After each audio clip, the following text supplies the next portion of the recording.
नमस्कार। ज्ञानचंद प्रसाद मेहता टॉक्स पर। ये एयरलाइंस इंडिगो की समस्या क्या है, यह समस्या उत्पन्न कैसे हुई, कब से उत्पन्न हुई, सब कुछ तो ठीक ठाक था। अभी 1 तारीख को रांची के विरसा एयरपोर्ट पर मैं गया था, असर दिखने लगा था। इंडिगो के इंतजार में मैं था और भी सभी प्लेनें लगभग, कोई भी ये डिस्प्ले पर ऑन टाइम नहीं दिखा रहा था, सब डिलेड। उस वक्त तक यह समझा रहा था कि कोई प्रौद्योगिकी वो टेक्नोलॉजी सिस्टम में गड़बड़ी है, सॉफ्टवेयर में कुछ खामियां आई है, कुछ मौसम का प्रभाव है। तब यह पता नहीं था कि पायलट यूनियन के भी कुछ अपनी समस्या है इंडिगो की। इंडिगो कंपनी ये एयरलाइन में कम से कम अपने देशी उड़ानों में उसकी 60% से अधिक हिस्सेदारी है इंडिगो की। और भी कंपनियां हैं। इधर के 5 दिन में आज 6ठा दिन है, कम से कम 800 से अधिक उड़ानें रद्द हुई है।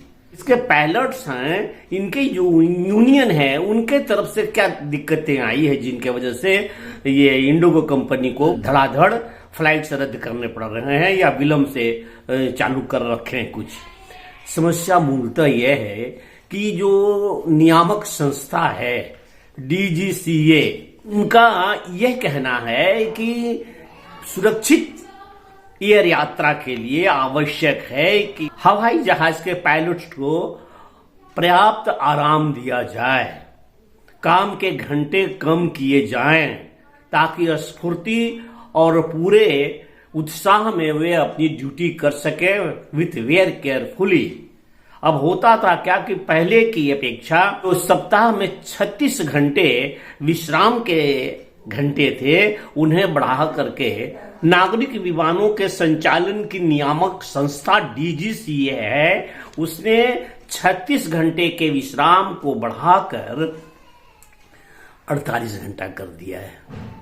अब ये सभी एयरलाइंस कंपनियां हैं, इनको सबको मानना था। तो और बाकियों ने तो समय रहते ये व्यवस्था कर ली, उससे सुधार कर लिया गया।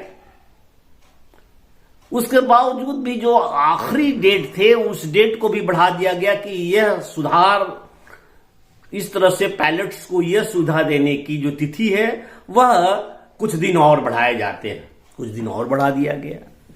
परंतु बावजूद इसके इंडिगो कंपनी ने इस पर कोई कान नहीं दिया, कोई ध्यान नहीं दिया। कोई राहुल भाटिया इसके मालिक है और वो बहुत बड़े आदमी हैं, तो उन्होंने इस ओर ध्यान नहीं दिया पायलट की इस गंभीर समस्या पर कि उनको रेस्ट देना है 48 घंटा। और ये चूक इंडिगो के कि समय रहते जब सारी कंपनियां सुधार लिया था, इस नियम को मान करके इसके आधार पर एडजस्ट कर लिया था, तो इंडिगो ने ऐसा क्यों नहीं किया? क्यों इनके इतने फ्लाइट्स रद्द हुए? क्यों इतने सिविलियंस को, इतने सवारियों को, इतने विमान यात्रा करने वाले यात्रियों को कठिनाइयां पहुंची? और ये भी साधारण कठिनाइयां नहीं, बड़े विश्वास के साथ लोग विमान से यात्रा करते हैं कि समुचित स्थान पर कोई नौकरी के लिए योगदान करना है, परीक्षा देने जाना है। बहुत सारी समस्याएं ऐसी थी, ऐसे ही थोड़ी ना कोई यात्रा करता है। इस क्षेत्र में हुई गड़बड़ियों और इसके समाचारों को आपने अखबारों में पढ़ा होगा, देखा होगा, सुना होगा। आमतौर से पहले ऐसे हवाई जहाज कंपनियां क्या करती हैं, क्या नहीं करती हैं, वो किसी को मतलब नहीं था। बड़े लोगों से जुड़ी हुई समस्या होती थी, बड़े लोग आन जान करते थे, आवाजाही होता था विमान से, अपन को क्या है हवाई जहाज में क्या हुआ। लेकिन आज साधारण लोग भी हवाई जहाज का व्यवहार में ला रहे हैं, उसके यात्रा कर रहे हैं, तब ये आम चर्चा में बात आती है। लेकिन आज राष्ट्रीय स्तर पर भी नहीं, अंतर्राष्ट्रीय स्तर के समाचारों में भी आम जनता की रुचि है, अभिरुचि है। इसलिए मैंने सोचा कि इस पर भी थोड़ी सी चर्चा करूं। धन्यवाद, नमस्कार।